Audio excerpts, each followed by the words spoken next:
I might be switching back and forth. Okay. Okay, great. Yep. Hi, everybody. Welcome to this month's episode of Unlimited. As you know, we're doing one pop-up show per month that is different from our Thursday times. And tonight we're really excited, or today we're really excited to have Brad Olsen in town for this Sedona Ascension Retreat. He's an author. Many of you are familiar with his incredible books. He is a man that is, living his curiosity, to say the least. He's traveled all over the world. And really, I mean, these are dense books. We're going to get into them a little bit later, but it's a wealth of information and a wealth of channeled information that is really beautiful. So first of all, I want to give you guys a little update on what happened there in Sedona at the Ascension Retreat. There was a lot of people there. Oh yeah. What did you go to sessions, or were you running around talking to people? What was your experience? Well, my experience was mainly at my book table because I was selling my books, but I was jumping into many of the sessions in the main theater. I did not go to any one-offs. And then I spoke yesterday with Suzanne Ross, the event producer. We have a show that we're proposing called ONE, Operation Unearthed. And so we put together a 90-minute presentation with one of the episodes that we produced. And that was pretty cool. Got to see all that Suzanne's been working on. She's a great video editor, and we're gonna shop that show around to several other networks. Cool. So what kinds of things are you going to be talking about for the Operation Unearthed? Well, what we talked about in the presentation was the 13 chakra site locations around the world, including right here in Sedona is number 9. I believe it's the crown chakra. We're here way up high in the chakra levels. The king. The connection to the ETs. Yeah. Back to higher realms. Almost see Boynton Canyon from here out your window. So we're close. We're just down the hill from the airport vortex as well.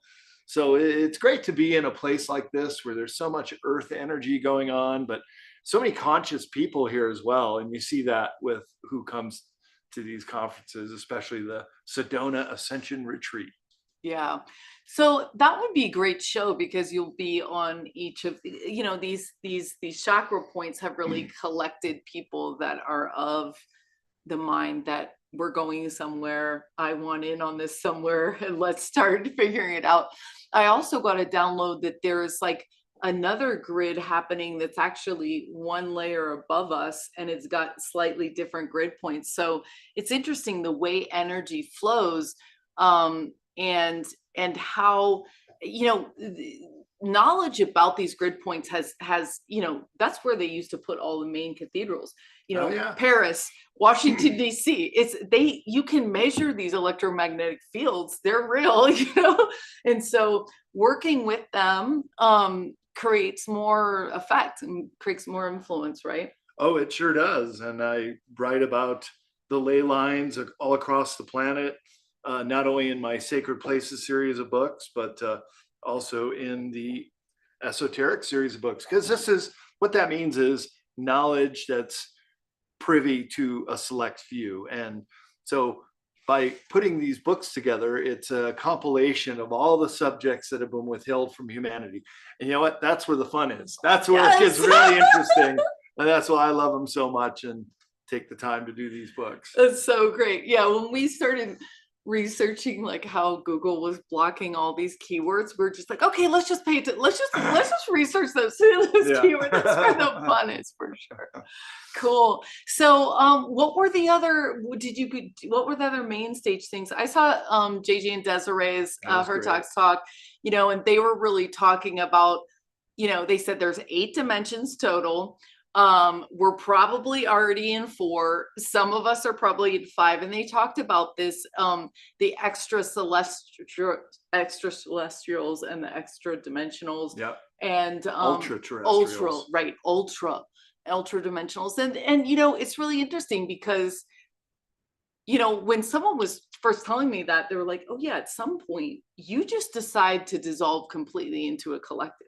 Yeah. Like you go, I never want to be Brad Olsen again. I never want to be my soul, whatever you are, and all the things. And you go, okay, cool. I just want to dissolve. And so that's an interesting concept for us that are so low down in the trenches, you know, because we become attached to these little stories we've created, you know, but really it's interesting, right? Well, I want to be Ellen Steinfeld. who got an award. I was there on stage presenting it to him for all the great work he's done. And Ellen's at all these conferences. And of course, his book, Making Contact, is so instrumental. Tonight, we're all going to be meeting up for a CE5. Let's see if we can draw the ships down. And Ellen will have his book, Making Contact. That'll just be at the forefront. So, you know, we're all ready to go here. I know. I've been like, Zazar's going to be there. I have been feeling tonight, you know, I said, like, I've been feeling this in the field.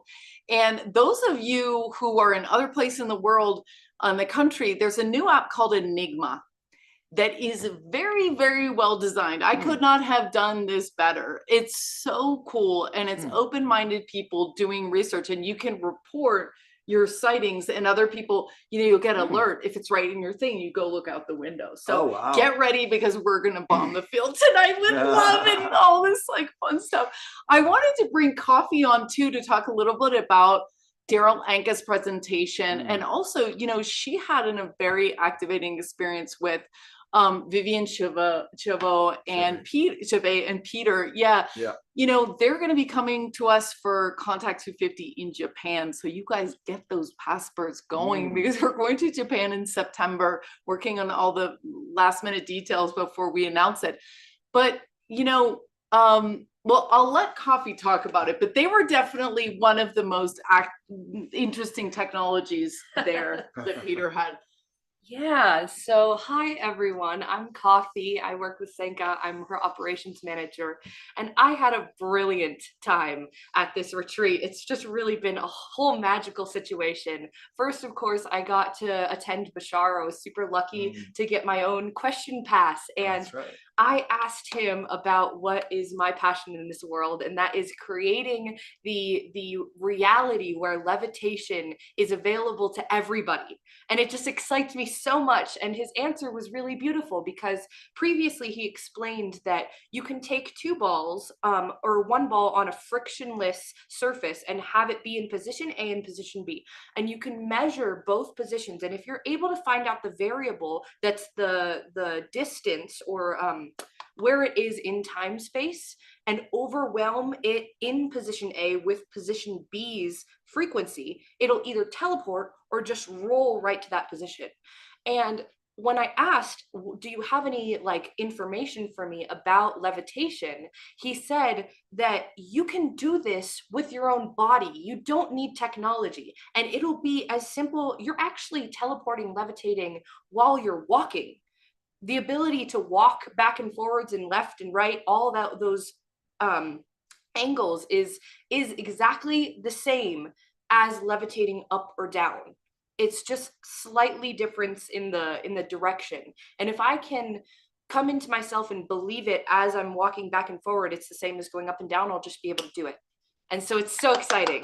And so that was Bashar's talk. And there was, of course, lots of other stuff you guys could probably watch and find other nuggets. But my other experience was in Vivian's triangle, I think it's a tachyon chamber, I believe.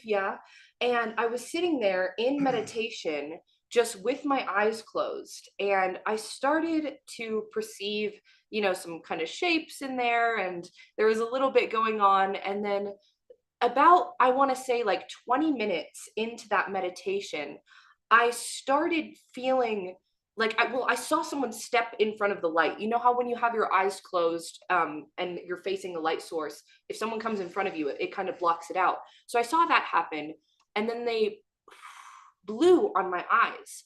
And I was thinking, oh, that's strange. I wonder if they're trying to wake me up out of the meditation without freaking me out. And so I kind of peeked open my eye, and there's no one there. No one. And so I was like, okay, that was kind of weird. And so I closed my eyes. I went back into the meditation, and it happened again. Just like that. And you walked by our booth right after that happened. He's like, you won't believe what just happened. So it happened like 3 or 4 more times. And so I acknowledged that it was an ET presence. And I just got whoosh, all of this frequency throughout my entire body. And it felt so extraterrestrial and so loving. I felt so held in that space. And I was just so grateful for them as well in that moment, that they had given me gentle contact, because I had mentioned to them that I would like to have gentle first contact, because I feel like if they would have shown up fully manifested, I would have freaked out a little bit. And I'm sure everyone probably can relate to that. I talk a big game, but if I'm not expecting it in the moment, that might be a little freaky. So I was very, very grateful. And I actually did a piece of art to commemorate the moment. I'll show you here real quick. There it is. And so this is the piece of art. If you could have been seeing through all those dimensions, that's kind of what it would have looked like.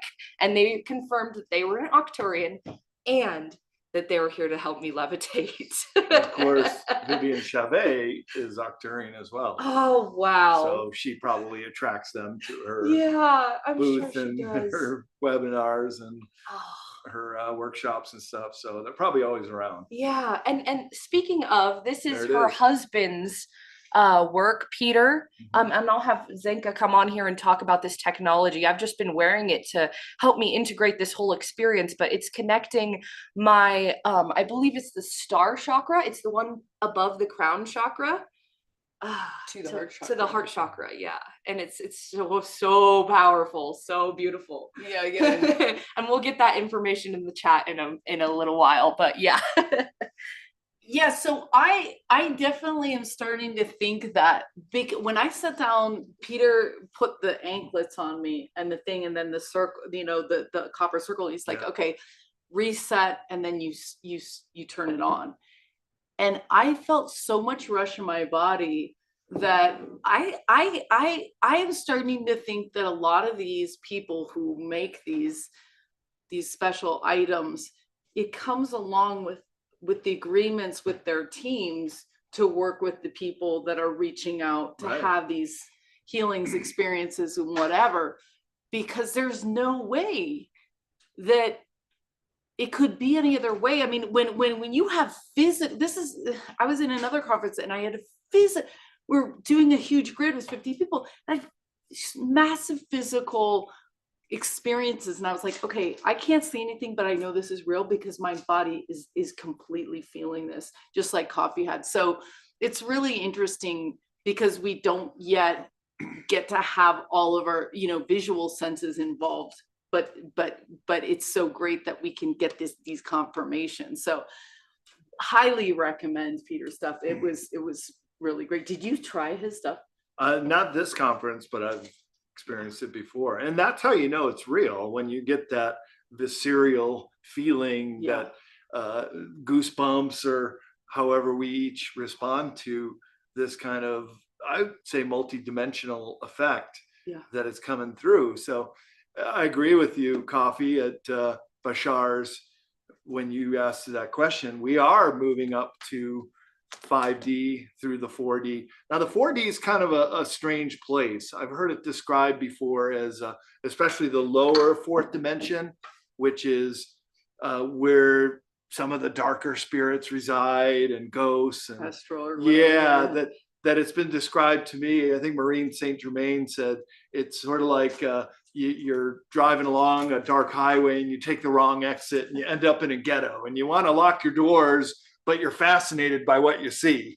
And you don't really want to get out right there. You want to keep on going to your destination. But the 50, as my understanding is one of pure love and light. And so those who are of that emotional state will be finding their way to the 5D through these other byways and passageways and off ramps. And 5D will be like you and I sitting in this room, right? You won't really, it's not completely noticeable except within the experience you'll be having, right? Right. It's not like any of us are going to disappear into the 5D.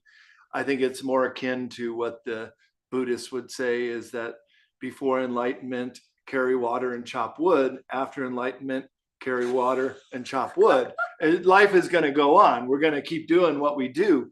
but we're going to be more aware. So many things are going to start to appear to us in 5D, and things like wearing these incredible amulets will help, just like crystals, just like being around high vibrational material objects will help us understand the shift. And this is really the greatest show in the universe right now. That's why so many benevolent ET races are just observing. They just want to see what happens, because this does not happen very often. We're what's known as an planet, and there's only 8 planets in the entire known universe. Wow. And Earth is one of them, and that is I'm a getting planet chills. who is in the ascension stage, that we're in this phase where the Great Awakening is happening, and each one of us are having our individual experiences towards that, Yeah. leading to the macro Great Awakening among the whole human race. So while we're in this awakening process, kind of like when you're just waking up in the morning, you're kind of scratching your eyes, getting ready to start your day. That's the human race. We're right there in this very beginning phase of the Great Awakening. So it's a really wonderful time to be an adult human, able to be a part of this change. Wow. And really, every one of us has a role to play. You don't have to be a book author. You don't have to be a podcaster. All you got to do is have your consciousness aligned with this great shift. And that's your skin in the game. That's all you got to do. We should call the other 7 planets and be like, Hey, Earth any planet. tips? Any tips? What are you guys going through? That's so cool. What is your, I admire your curiosity, and it's, you've really put your full life force in following that and bringing all this information forward. What are you most curious about right now? Like, what is the thing that gets you up in the morning going, I can't wait to research that? Well, in my books and in a lot of the conferences that I present at, I talk about the megalithic sites around the world, how they were created. It's one of the big mysteries. Nobody really knows how some of these really gigantic rocks were so expertly fitted together. Many times association with giants, either being buried at these megalithic sites like Sacsayhuaman and Cuzco, giants buried right there on site, to the legend of giants. And I just came back from the country Laos, and I went out to a megalithic site called the Plain of Jars, where these megalithic jars are 2 and 3 meters tall. I mean, they're just ginormous. And right there in the UNESCO World Heritage Site Museum, it says, the legend is they were created by giants as drinking cups. So they must have been the real big ones, Wow. the 20 or 30 footers.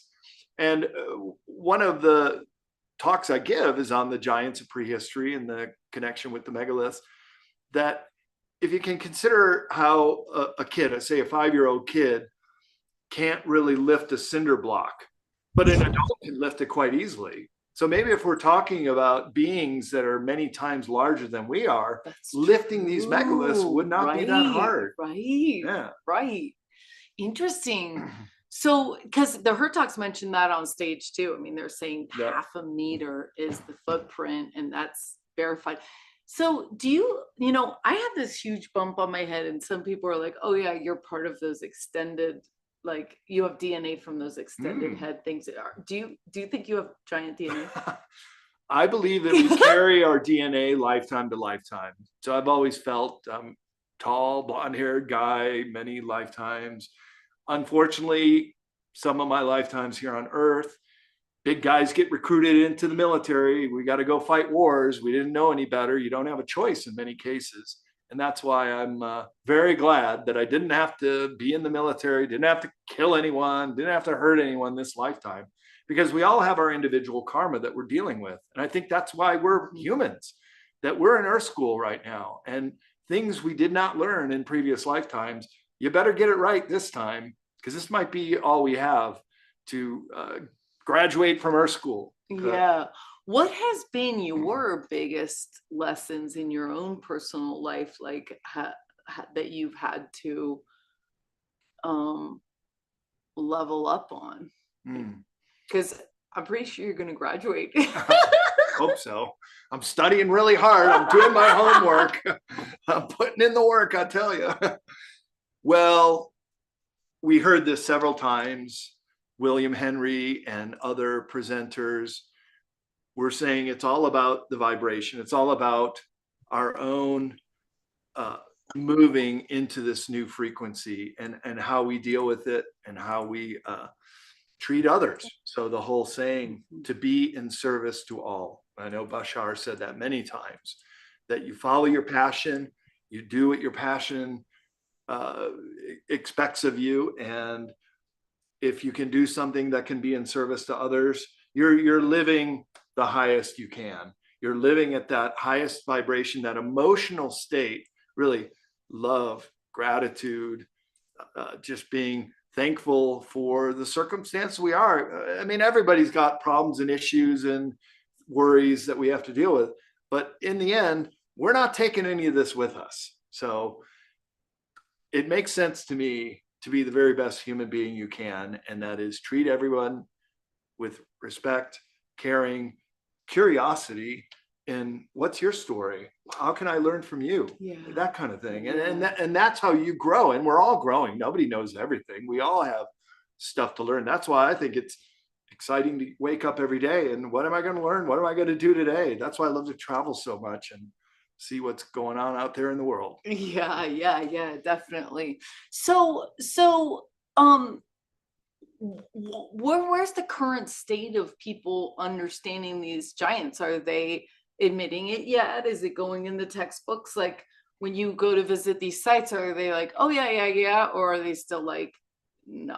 Well, that's a great question, because in this country, in America, it's called Smithsonian Gate, and they have actively even gone into archaeological digs. I profile one in Delavan, Wisconsin, and Beyond Esoteric, where there are these professional archaeologists from Beloit College, and they're uncovering giants, and it starts to make the local newspapers, which then gets picked up by New York Times and national papers. Then all of a sudden the Smithsonian shows up. They're like the FBI, Johnny on the spot, say, oh, well, we're with Smithsonian. We outrank you guys, and we're going to take over the dig here. We're working hard on this. We want to know the results. Okay, well, we'll tell you. They get in touch with them a few weeks later, months later. Hey, what's going on with those giant bones you took out of Lake Delavan? Sir, we don't know what you're talking about. There are no giant bones. I'm sorry, we can't help you. So this is a reoccurring theme in this country. But other countries like Peru, for example, where giant bones have been found and continue to be uncovered, they put them in museums and they're cool with it. And they'll even say, hey, we've had extraterrestrial contact and they have influenced our lives. And in Paracas, Peru, you can go into a museum with these elongated skulls. They're just massive heads, and you can see them at a museum display. So what I often say is these are human-like because they're bipedal, sometimes with 6 fingers, but much, much taller than we are. But then they have these heads, which are just so much bigger than a human head. They just extend out the back, and then you have the Star Child skull. The common denominator with all these giants is that they have Mother Earth DNA. So matrilineal DNA with unknown father DNA. So it's just like the Bible would say that the Anunnaki came down to Earth and they saw the Earth women and they thought they were hot and they mated with them. But because they were 2 different species, it's like when a mule is the offspring of a donkey and a horse. Right. It's a different species. It's a hybrid. Yeah. So I do believe these elongated skulls are hybrids, or the Nephilim, which is also a common theme in the Bible. So Bashar dropped kind of a bomb. I mean, you could kind of feel the audience react to what he said when he said that Bigfoot are what was here on the planet. And it's the line of evolution that happened. And we are Bigfoot plus ETs. So Bigfoot is what would have happened if no ETs had acted with our DNA. That's right. He said, we're all Bigfoot and we all have an aspect of Bigfoot in us, because had we not been manipulated all those millennia ago, and it's in the Sumerian text that humans were this amalgamation of DNA. It's even evident in our DNA. We all have a little bit of reptilian in all of us. I think it's 13 different species of DNA in the human genome. So we're really this amalgamation of different genomes, and much of that has been the result of mixing with some of these earlier hominids, including Bigfoot. So Bashar said, we're really all Bigfoot. Had we not been manipulated with, we'd still be these multi-dimensional entities. That's why you've never been able to catch a Bigfoot, because you can't. They're multi-dimensional. They can just slip pop right away. Yeah, they pop into another dimension. Yeah, interesting. Yeah. So yeah, because this is what Linda Moulton Howe talked about when we interviewed her. She was like, we don't even know, we have a right to know who our parents are. Yeah. And they're ETs. That's right. So what do you think about autism? Is like, as we move, as the Greys have worked to, is it machine human hybrids, or is it the Greys started? Because you guys, this is going to be a genetic free-for-all. We have CRISPR. We have all these ET races. It's hybrids. It's not unheard of to do this type of thing. So it's not like, we're like, oh, keep it pure, but we're not even pure. You know what I mean? So it's like it wouldn't feel illogical to them, for example, to do something like this. Yeah. And we do know that the Greys did evolve themselves in a way that ended up not working out, So what do you make of that, of the autistic children, more sensitive to a lot of different frequencies, more mathematical, or savants who are just these geniuses, but maybe don't have the greatest social skills. Right. Yeah, but keep in mind, there was no such thing as autism 100 years ago. Even when we were going through grade school, very, very few. Now it's 1 in 10. No, it's probably more than that. But I have a feeling it's But that would be a way for them to put the DNA in, right? Right. So now the human race is actually split once again. If you look at the huge tree of life, yes, some of the more indigenous humans did evolve from monkeys, did get their DNA mixed with. We were all an aspect of Bigfoot. Now we're this human race with 13 DNA in us, and we've split once again. The tree of life has now turned into Homo borgenesis. And that has to do with this thing. Yeah. And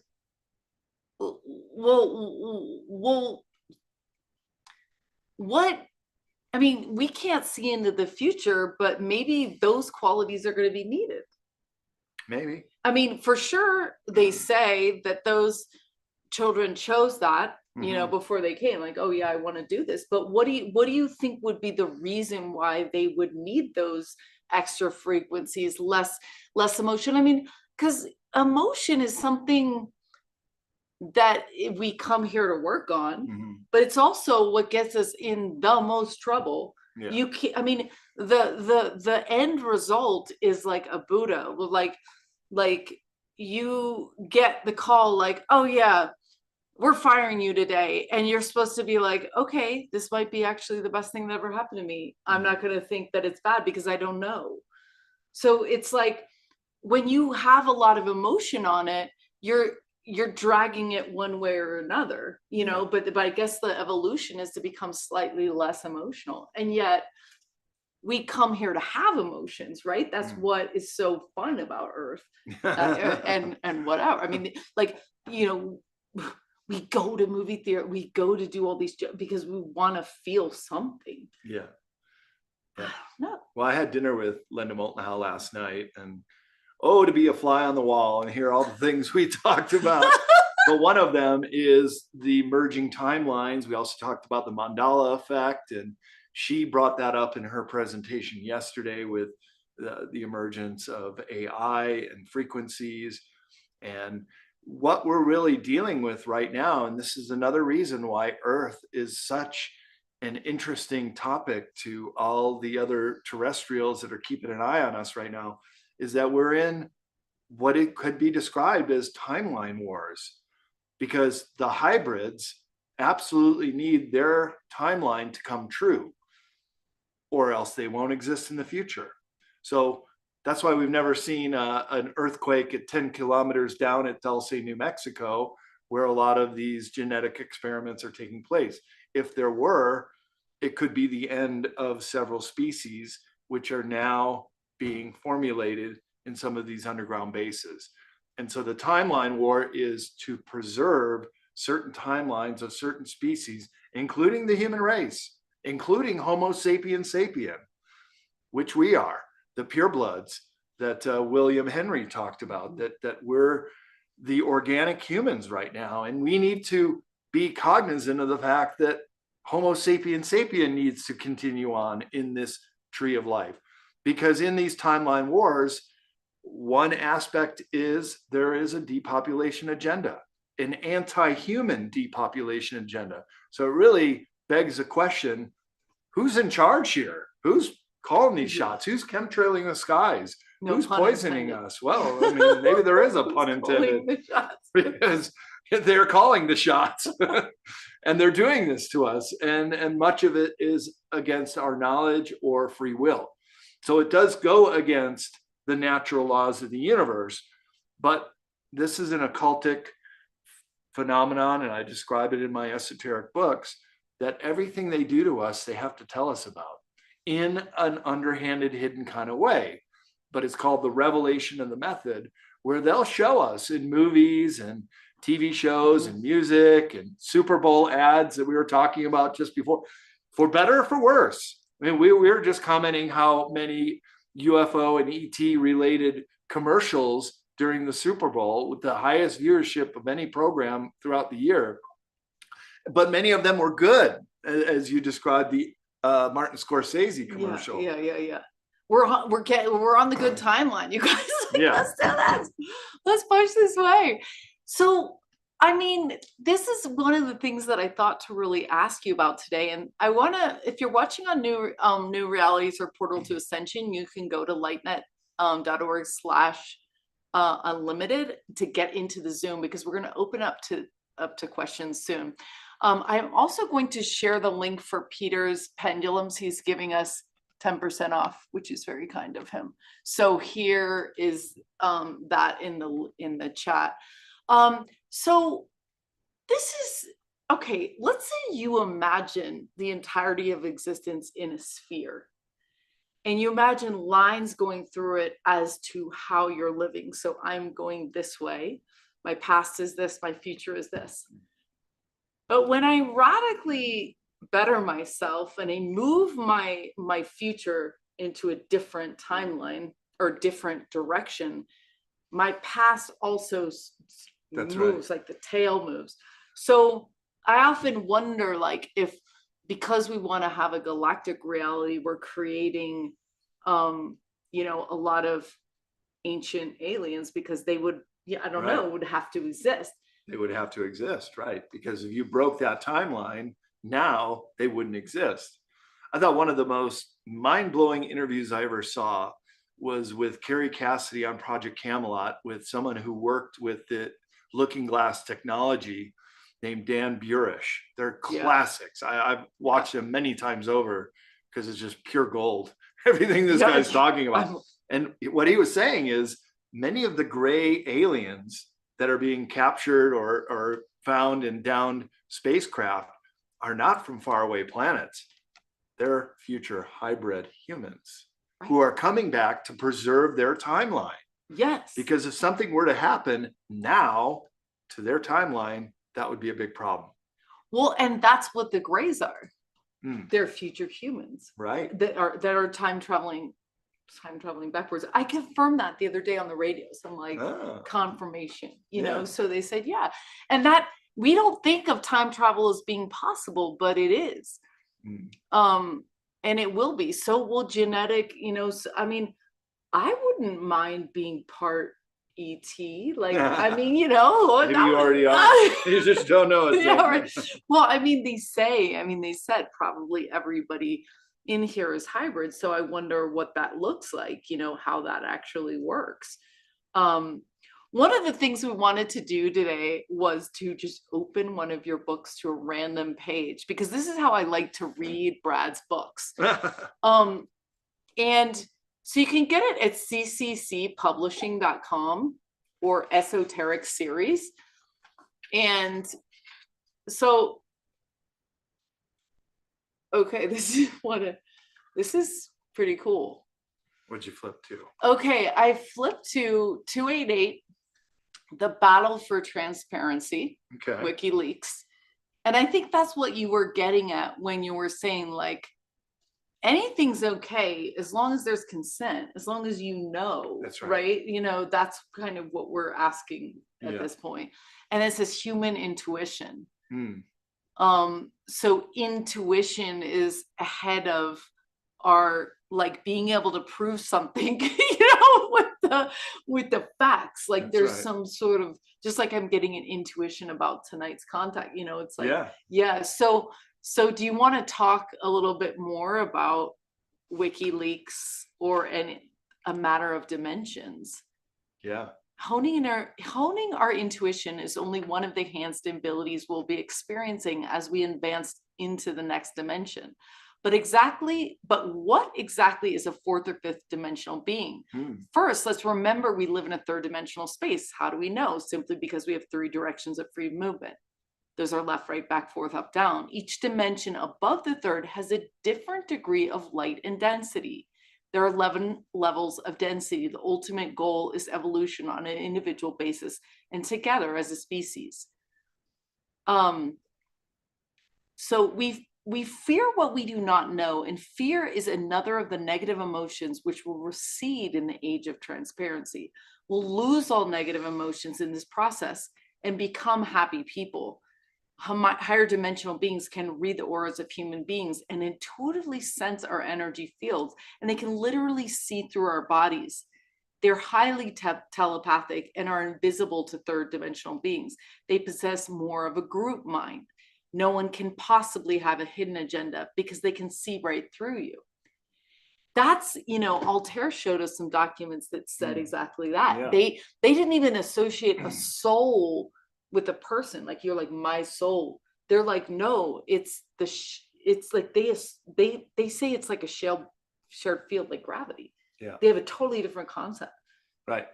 Interesting. And with the Hertax talking about the ultra terrestrials, those that can transverse between dimensional overtones, they can just phase right into our reality. They can be seen, or they can just phase out and not be seen.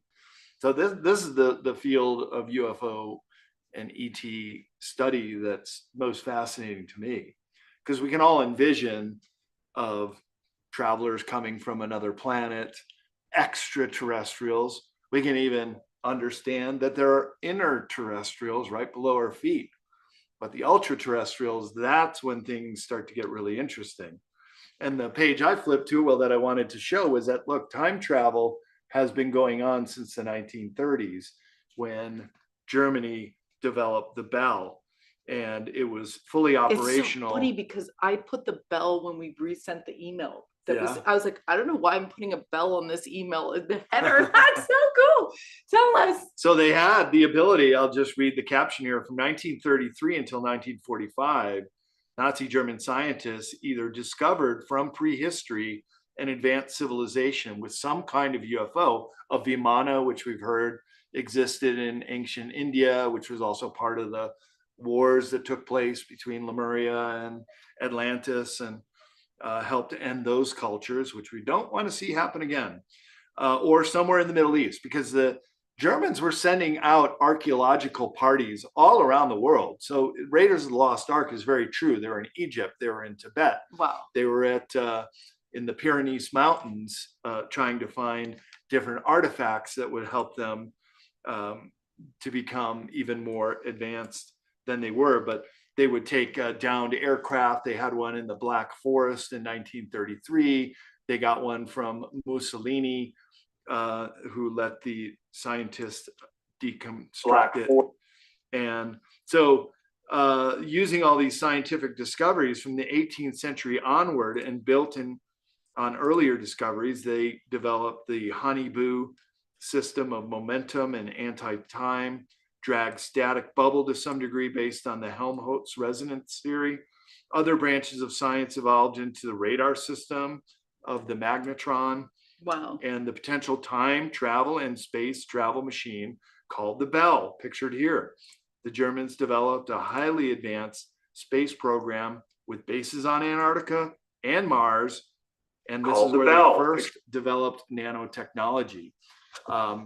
If history were to truly be showing who was where what, Germans were on the moon decades before our astronauts were.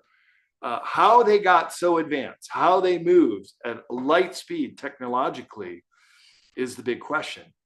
But some of the paperclip Nazis that came over here, such as Werner von Braun and Hermann Oberth, who when asked, how did you become advanced so quickly, said, we had help from our friends from above. So they were admitting that they were in touch with very advanced ET races. The Hertaks were bringing up Aldebaran yesterday, so was Linda Moulton Howe, that they were working with this very high-tech civilization. And I believe our government is doing the same right now.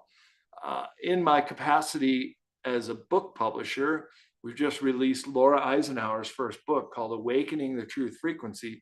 I wrote the foreword to the book and edited the book.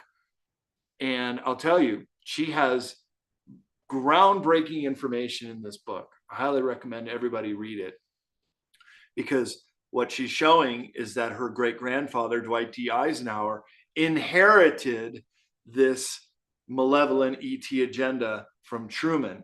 Because what happened was Admiral Byrd had to go down to Antarctica to confront the New Schwabenland Nazis on his way back after they were routinely defeated in Antarctica in what's known as the Battle of High Jump, where UFOs came up out of the water. They could have taken out the whole armada. They just sank one ship with a direct energy weapon and then made the armada leave. Several years later, you have the overflight of Washington, D.C. For a long time, people thought, oh, aliens are flying over our capital and we can't do anything about it, when really it was the Honeyboo Nazi craft. And they're basically showing a force to say, you can't mess with us. And in Laura's new book, her contact, who is a white hat whistleblower named Dan Cooper, has been in these programs for a long time. He said that Harry Truman, who was president during the UFO flyover, July 54, signed surrender treaty with the Fourth Reich.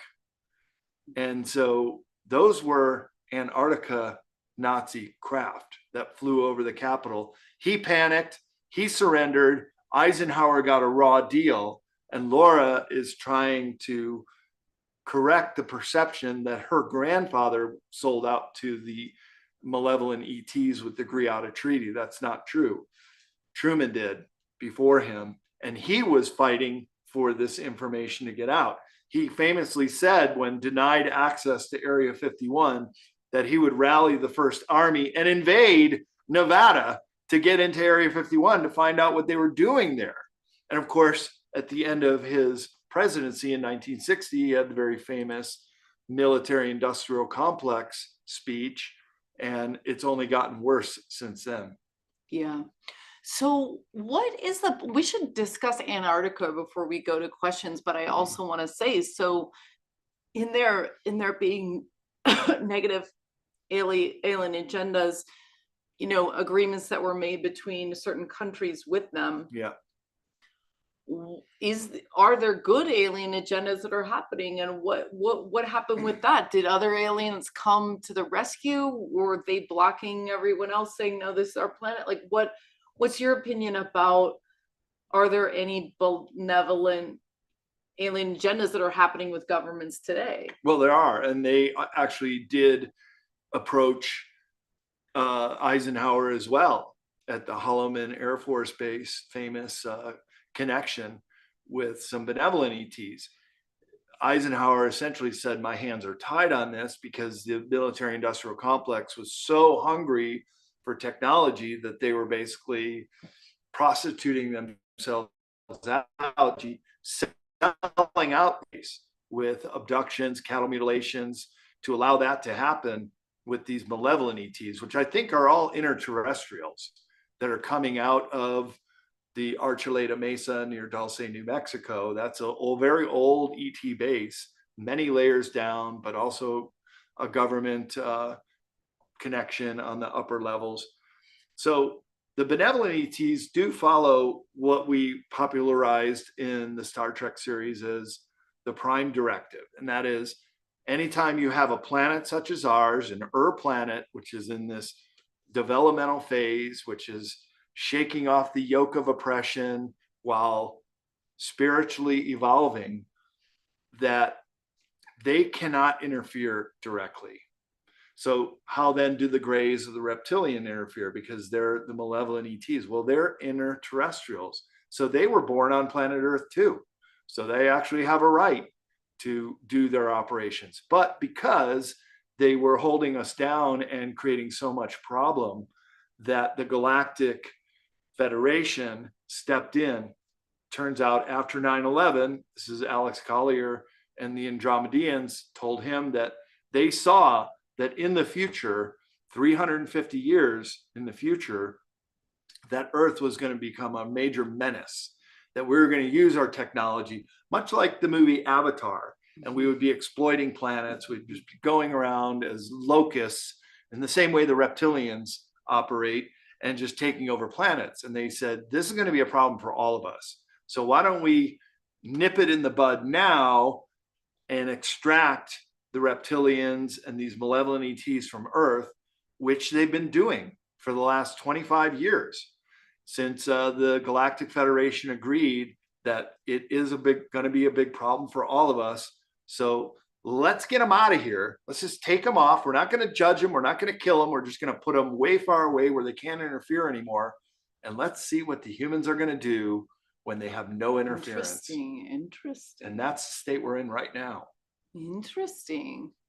And that's interesting because our communities are looking to different races to, have mentorships and everything else to say, like, I think we'll get there, right? Oh, we will. The colonization that we've already done here has been one of the most painful lessons we've had. My generation, our generation has had to go through. Mm-hmm. That's not cool anymore.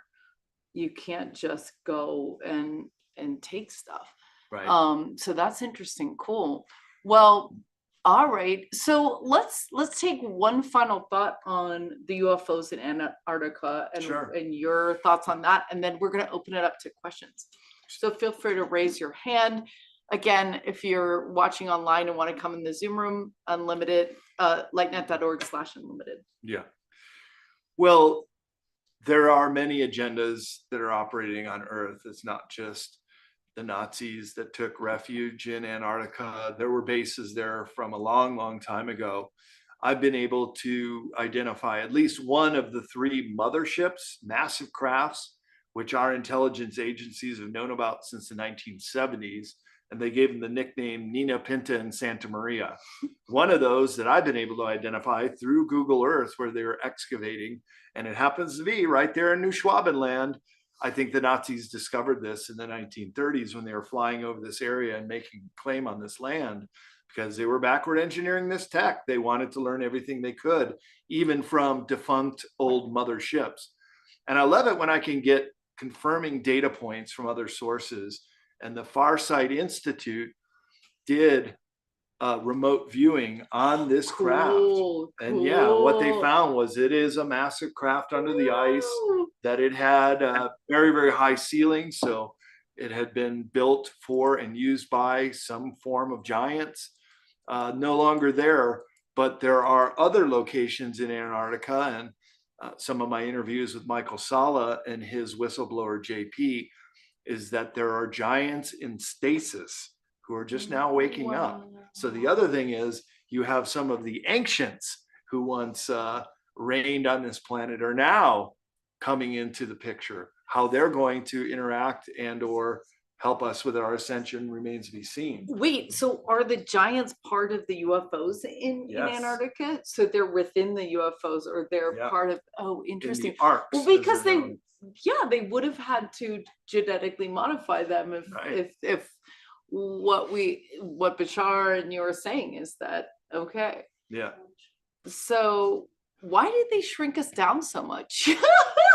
Well, it's interesting. Me being a real tall guy, people are always coming up to me and asking me how I'm tall, but I also talk to other tall guys. And one guy at a party, he was really tall, like 7 foot, Irish guy. He was taller than me. And he goes, you know, there's not many of us because in the age of hand-to-hand warfare, humans were much taller. So tall males would have a distinct advantage. Therefore, they could choose different females, have big families, and their offspring would perpetuate. The reason why we're small, mainly men, and by extension their offspring, is because the advent of gunpowder. And what happened was, with the beginning of the machine guns starting in the Crimean War, it was just, you're just shooting. So think about in trench warfare, here's my head sticking up, boom, he's dead, he won't be breathing. And that just happened so much that many of the tall genetic lines on this planet through warfare on Earth, it's been a very violent past century, as we all know. The little guys survived. And the little guys mainly came back after war and had big families. Wow. So Susan is saying the giants came to restore peace on Earth eons ago. Read the Shikasta by Doris Lessing. Interesting. Not aware of that. But yeah, well, I do my talk on the giants and I show pictures, historic pictures, even recent pictures of some of these elongateds and giants that live to this day. So it does appear that there are pockets of them that have survived, but they don't want to be known. They want to stay out of the purview. But recently I've been using this quote from Karen Hudez, who about 10 years ago was coming out of the World Bank. She was a very high level banker and then became whistleblower. She passed away in October 2022. But she said that there is a separate species that runs the show on this planet. They're not creative, but they're highly analytical. They're very mathematical, and they're the bankers. And one picture I got from Brian Forrester is of a banker in the Basque region of Spain with the big elongated skull. It's quite clear that this guy in particular works in the banking industry, and maybe some of his friends do too. Jacob Rothschild, who just passed away, had an elongated head out the back too. Wow. So they're still among us. And I asked Michael Jaco, who I did publish 2 of his books, Intuitive Warrior and Awakening of a Warrior. He was in Afghanistan, and I asked him about the Kandahar Giant. Did you hear about that? No. So America goes into Afghanistan after 9/11. A couple years into the engagement, we set up a big air base in Kandahar, Afghanistan. And the locals are saying there's this giant that keeps coming down and stealing our livestock. And we just have these little pea shooter guns. We can't do anything to them. Would you please go up there and take care of this giant? And they're, oh, really? Are you serious? Okay. Well, they went up there to this cave, and there were all these bones skewed around. So the first thing they noticed that were human bones, and it smelled really terrible. So just like in an army formation, there was a guy at point who was going in first, and then all the rest were fanned around. They're moving in towards the cave. Then all of a sudden, the Kandahar Giant comes running out with a lance, gets the point guy up on the spear. He died, but all of our special forces guys aimed their large millimeter ammunition at its eyes, at its head, and they killed the Kandahar Giant.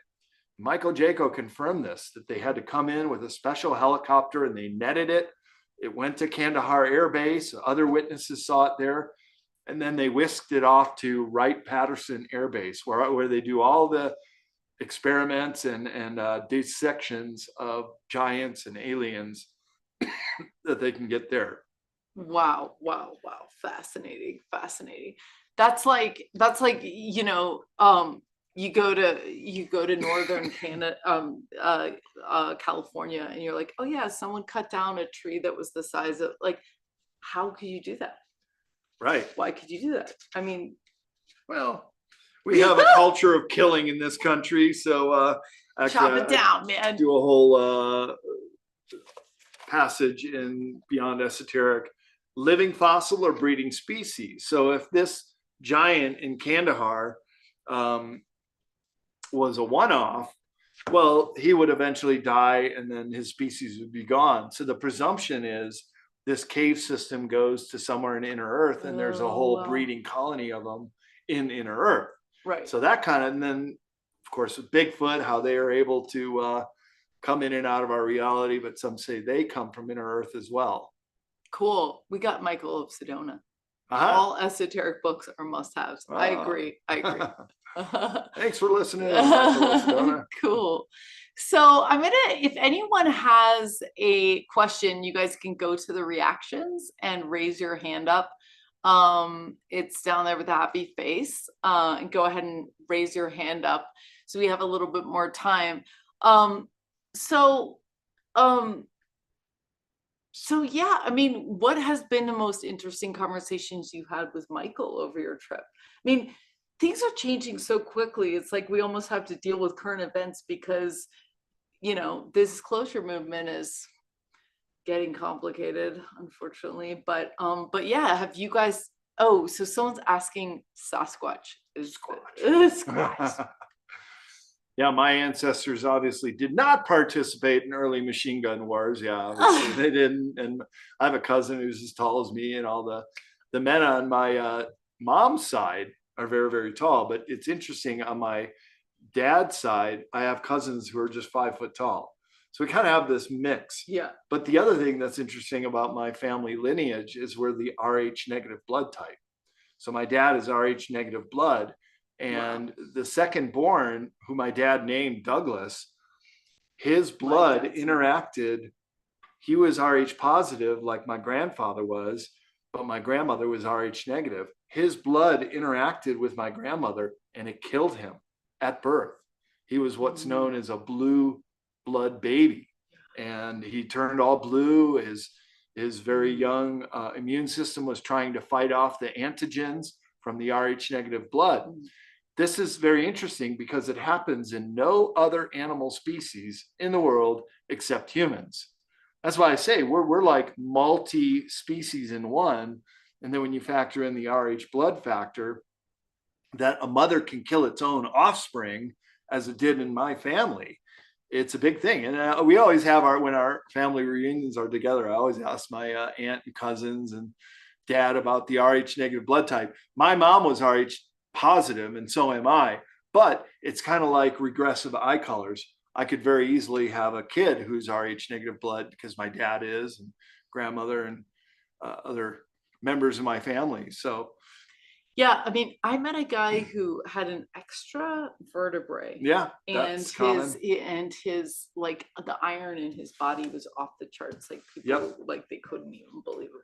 So it's very interesting. That's where the blue comes from. So you see in Indian lore, you have Shiva and Vishnu and other gods that have blue skin. Yeah, they actually really did have blue skin. It's more metal in the body, which creates the metal, but they can do that because they're a different species. So it was interesting because Dr. Simeon Hine talked about that the Sasquatch exists on a dimension that has a different vector, kind of like what we were reading about in your book, that instead of being bound by the Fibonacci, it's bound by another vector of math, another organizing principle.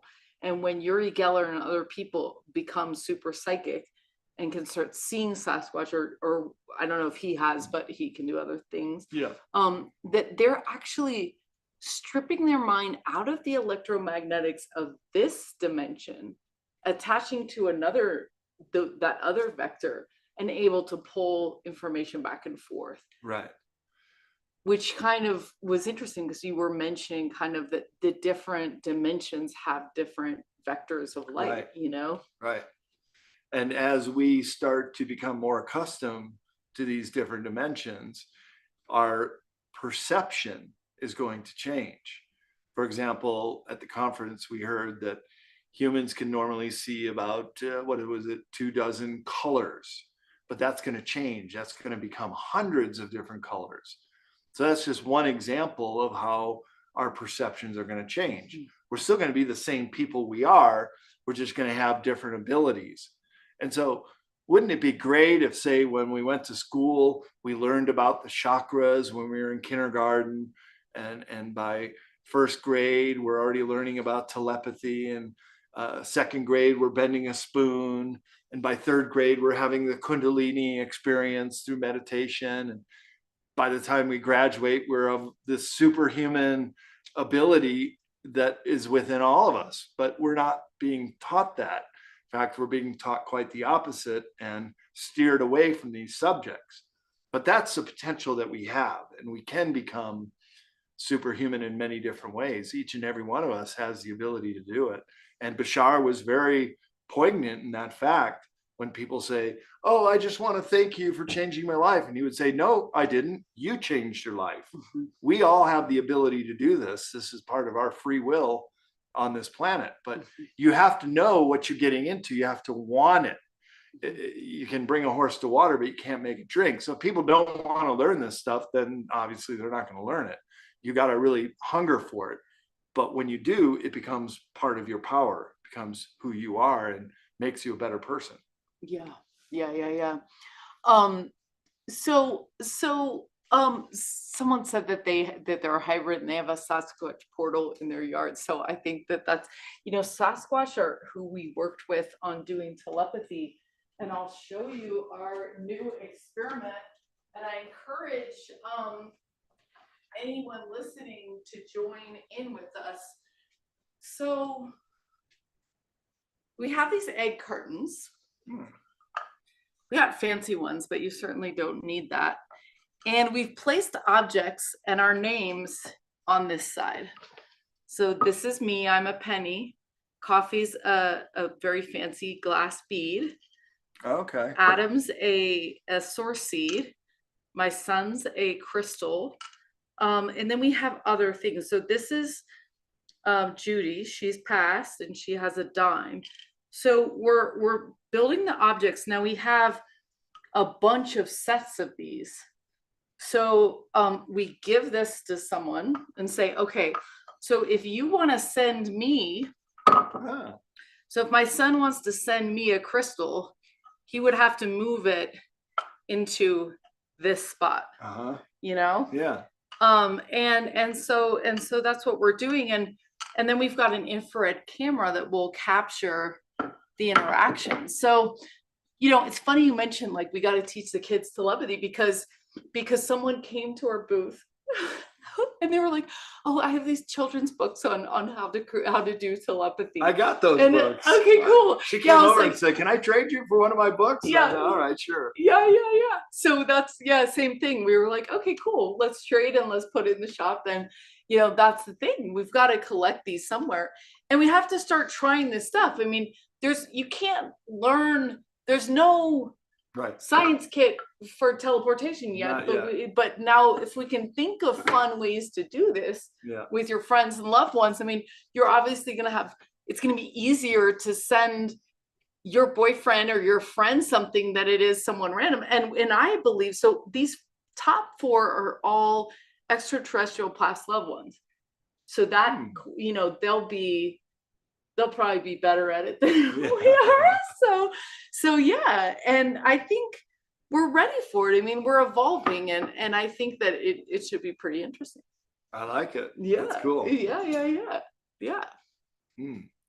Non-local communication too. Yeah. I mean, because it's similar to the levitation. And I was thinking about it the other night. I was like, this isn't going to fly out of the thing and over here. It'll just be over there. Right. It will just phase over there, and probably, right? Mm-hmm. I don't know. That would be my. Have any of them moved yet? No, well, we're just collecting we just set them out like 2 days ago, and we're collecting the final pieces. And so we're going to invite, I don't know, we'll see if Yuri wants to do it. I don't know. Linda wants to. We'll see who gets involved. But this is, once we do it with our little group, then we'll and we want you guys to already start doing it. So it just takes an open mind to break reality. And that's what we're asking everyone to do. Like, go talk to the Sasquatch. You know what I mean? It's going to take one person, then another person. It's going to take these people the 4-minute mile. And by the way, Sasquatch is telepathic. And often puts out messages. Cool. And people feel I'm trespassing here and feel this foreboding. I got to turn around and leave. And then Sasquatch often breaks trees off to create barriers. And so we can learn from Sasquatch. And if Bashar's information is correct, then we all have an aspect of Bigfoot in us. Right. I love that. And we've talked a lot about how our rational mind, our foreheads are actually what's preventing us from doing this stuff more. Yeah. So if we can channel our inner Sasquatch that doesn't have the logical no, this rule, that rule, because this doesn't work like that. Yeah. It's only, so we need, that's what we do in Spooning, get people out of their head, know, so yeah. Well, cool. So what's next for you? Where are you off to after this trip? Or what's in your next 6 months looking like? Yeah, a lot of conferences coming up, but first heading out to see my family in Colorado next week.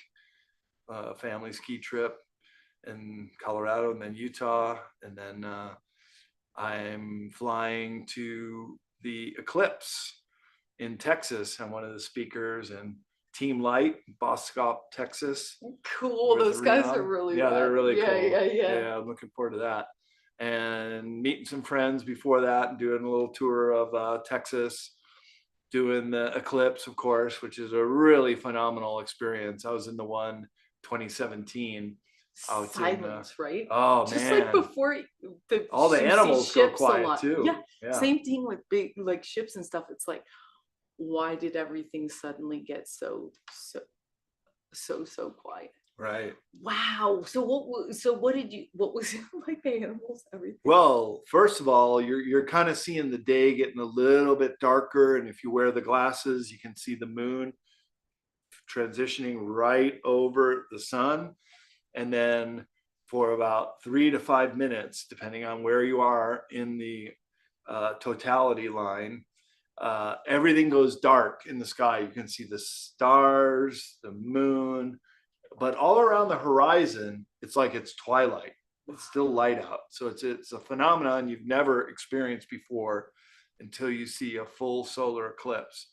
It's just so cool. And then, as you said, everything goes quiet before the birds are chirping and dogs are barking, and everything goes quiet. Even the humans are just in total awe. But it's benign, so nobody gets hurt. It's not like you're in an earthquake or a volcanic eruption nearby, getting buried alive like in Pompeii. But you're just experiencing the wonders of nature, and I highly recommend it. This will be my second full solar eclipse, and now at a festival. It's cool to be around like-minded people and a bit of a party. So Leo King and other DJs will be playing. And so then I come back from that and I go right out to LA the following weekend for the Alien event and the Biomed at LAX airport. And I'm a panel moderator, and I'll be speaking. I'll have my books for sale at all these events. I also produce the How Weird Street Fair in San Francisco. I'm a co-producer on that. That sounds. So I'll be back May 4th, downtown San Francisco. Although people rarely see me, I'm working behind the scenes. So that's just my role. May 4th is the 4th. May the 4th be with you. Yeah. May the 4th be with you. International Star Wars Day. Yes. But then 2 weeks after that, I'm flying to Illinois for the Journey to Truth. That's a great conference. Down near St. Louis on the Illinois side. And then, so we always go out to Cahokia Mounds, one of the biggest mound sites of the mound builder people, another great enigma of history are these massive mound cities, which are very similar to the Mayan and Central America cities, a giant central pyramid and then an open plaza with sub mounds all around it. So, and there again, giants were buried right next to Monk's Mound at Cahokia. We met a local historian last time. But if you go into the museum and you ask about it, still Smithsonian Gate in this country, they will not give you a straight answer. They just don't know in most cases. Because where I live, I bought a ranch out in northwestern Nevada, where I am now. That's in giant country, and there are caves all around. There was an ancient lake during the last ice age where all that area was underwater, and the mountain ranges were islands, and all around the high level watermark in the caves, they found these very big giants. Wow. Yeah, so I'm out there now. I want to do some exploration this summer. Lift some rocks yourself. Yeah, right. Line, make our own structure there on my ranch. But and then let's see. So in June, then I have Integrative Wellness Conference in Las Vegas. That's going to be a good one. Yeah. And also Disclosure Fest is going to be another one in LA. And then July, I've got back to back. I'm one of the keynote speakers at the MUFON Symposium in Dallas, Texas. So another trip to Texas, doing my Hidden Anomalies of Antarctica talk in front of a huge audience, like 800 people, and then simulcast to all the MUFON branches. Cool. So that's a big honor to be asked to speak at that. And then going up to Mount Shasta for the Mount Shasta Summer Conference. That's a good one. Then a whole bunch coming in the fall. I'll be back here in Sedona.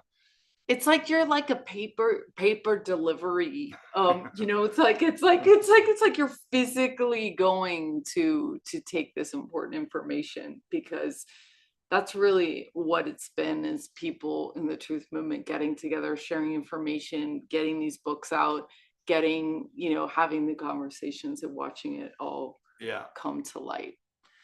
It's exciting time to be alive and to be a human in an adult body during this transformational period, and just play our part. I do my books, you do your podcasts, we all contribute in the way we can, and that's what Bashar said. Just follow your passion, do what you can do to be in service to all, and things are going to work out. Okay, cool. We have one question before we close. Suzanne, welcome. Thank you, Zenka and Brad. This is delightful, and I appreciate you so much, Zenka, for bringing all these groups together and all these people together to explore further why we're here and the purpose for us being here.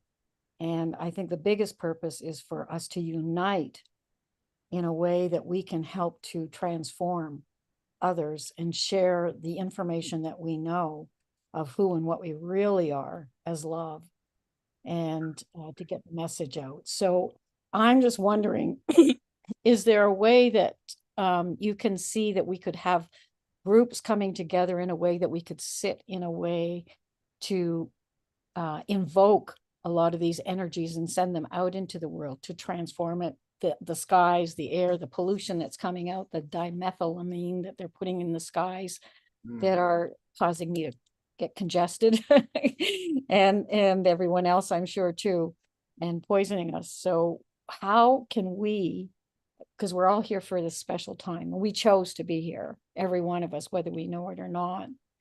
So how can we come together in a way that we can spread this information and share it? Well, aren't we going to do that tonight? Yeah, we're gonna yeah, and Zazer was talking about that too. I think part of it's just you can telepathically and you can send out your energy when you do it in a group. It's strong. It can be really strong. It's not exactly necessary.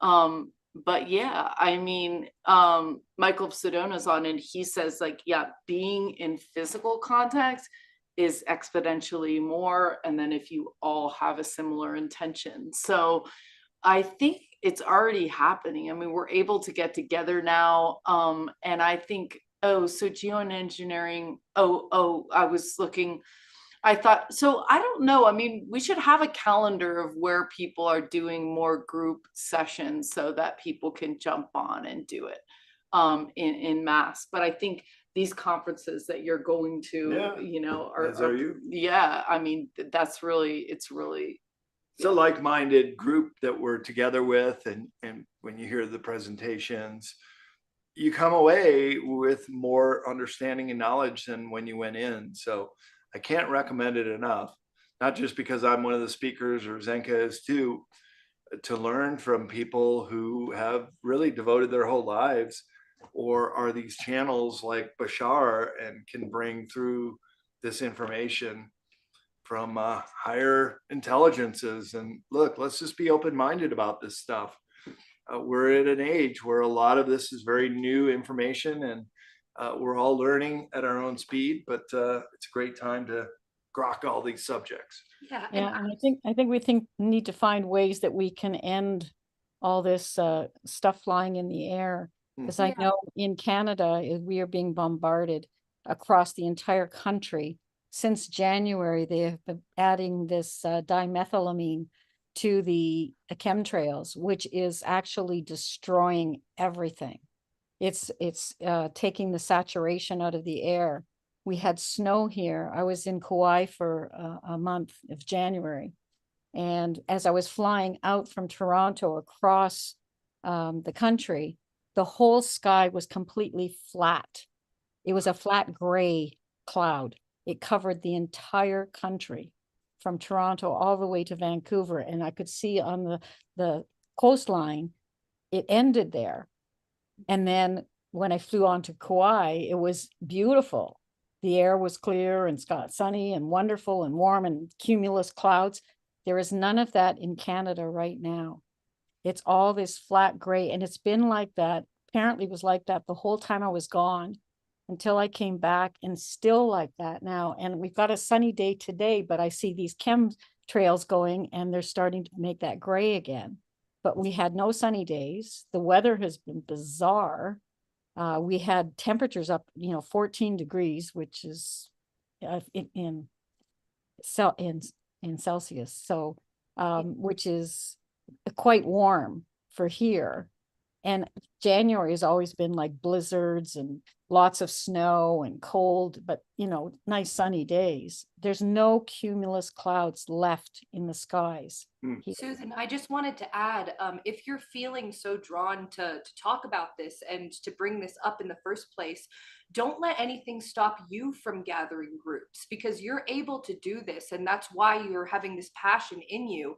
You're able to gather your friends and your family and just start meditating on this stuff, because your ability to change that is through meditation and your awareness towards it. That's going to build the field and help to dissipate those clouds. And you're in that area for a reason. It's so you can see it, and so you can know what's happening, and so you have this passion to change it. So change it, do it, because you're so capable, and we love you so much. Thank you. Yeah. I'm working on that up here. So, but I'm grateful, so grateful for this group and bringing these energies, all these great people together to be able to assist in that as well. Yeah. Thank you. Thank you. Thank you. Go ahead, Ruth. You're Thank gonna you. be the last. I know you're trying to close up. I appreciate it. No problem.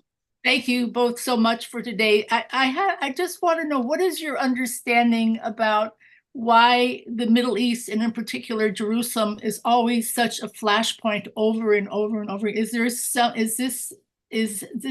a cosmic download of something that we are supposed to learn from it, something other than time travel and all the other things you talk about? Is there some special lesson for us that we just keep going through this over and over again there as the center? I've been to Jerusalem twice. It's an amazing city. Of course, it's the focal point of 3 Western religions: Christianity, Islam, and Judaism. So you have that much focused religion and prayer, it's going to affect the location. It is one of the most sacred places in the world. And I found it interesting that, remember about 10 years ago, there was that video of an orb right over the Dome of the Rock, and it was filmed from 3 different locations, Right. really indicating its authenticity. And it just hovered there over the Dome of the Rock and then just shot right up. So there's also an extraterrestrial interest in Jerusalem. Yeah. So, but why? What are we supposed to be learning from that? Do you believe? I mean, What we're supposed to learn- why is that, with all the prayer and the consciousness about God, why is it such a troubled place? You would think it would be just the opposite. So why are we getting these terrible storms of violence over and over and over again? And what's keeping it there? Why is it, it's, of course, it's a sacred place. There are other sacred places in the world that I've visited too. So it's not the only sacred place, but Right. I'm trying to figure out if there is some planetary or galactic interest in, or does it have to do with metals that are there, or what is the interest of the universe in that particular place? I don't know, maybe you can't answer me. It's just something that I ask myself a lot. And one person said to me that he believed that Jerusalem was the portal to our world, that it was like the umbilical cord where everything happens, and that the forces of good and evil are arrayed around it. Because if peace were to break out in Jerusalem, peace would break out in the whole world. It's so important as a place. Did you believe that? That's an interesting concept. Of course, we all know what's going on in Gaza right now, and Right. that's not too far away. Fortunately, Jerusalem has been relatively immune to a lot of the terrorists or the violence that we see not too far away from there. It's just, I would put it as part of the cosmic struggle right now between the light and the dark forces. And this is just one of the flashpoints where it's happening in Gaza and the Middle East and the Ukraine right now. Nobody wants to see these wars go on or continue. It's just sort of the big showdown that's happening between light and dark right now.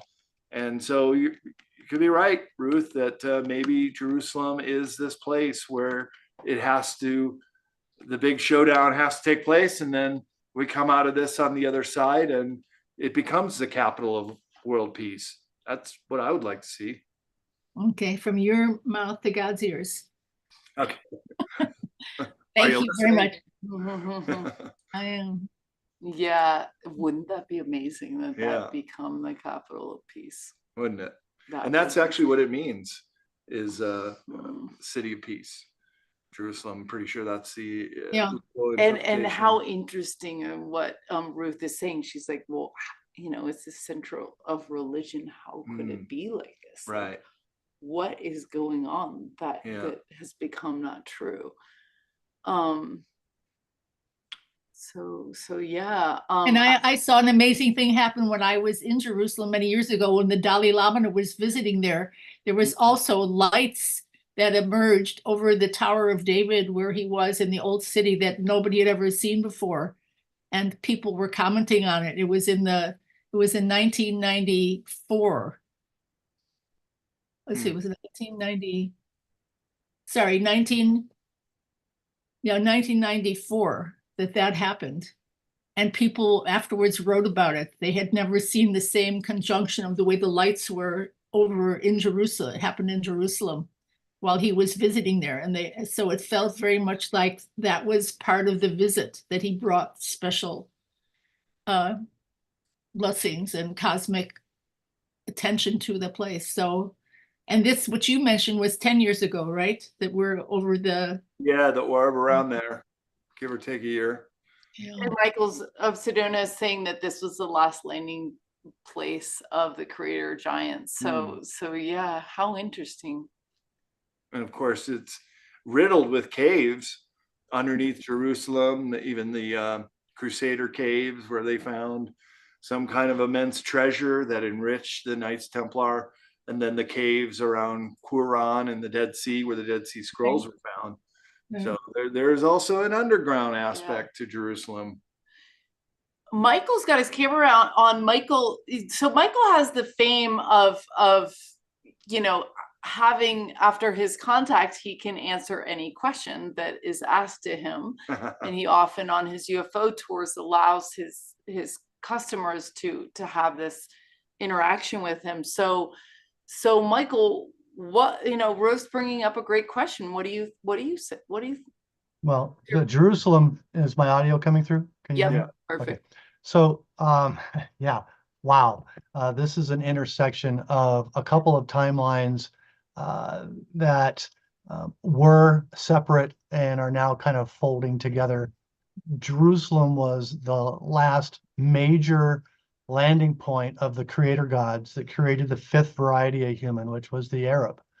So the African, the Asian, the Scandinavian, the South American, and the Arab were the five creations. They all had different creator gods, these mythological creator gods.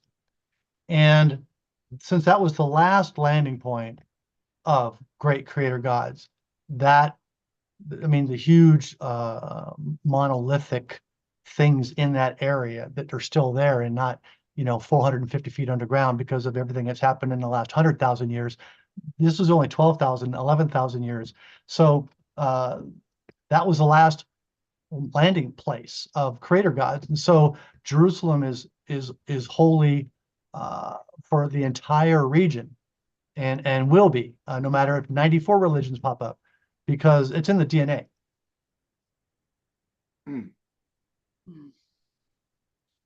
Wow.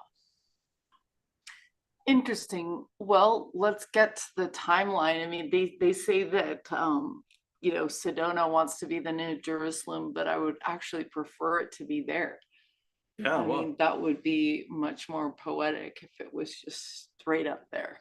Sedona can be the Crystal City. Yeah, we're the Crystal City. They're the new, that. Yeah. Cool. Well, thanks so much to everybody for joining us today.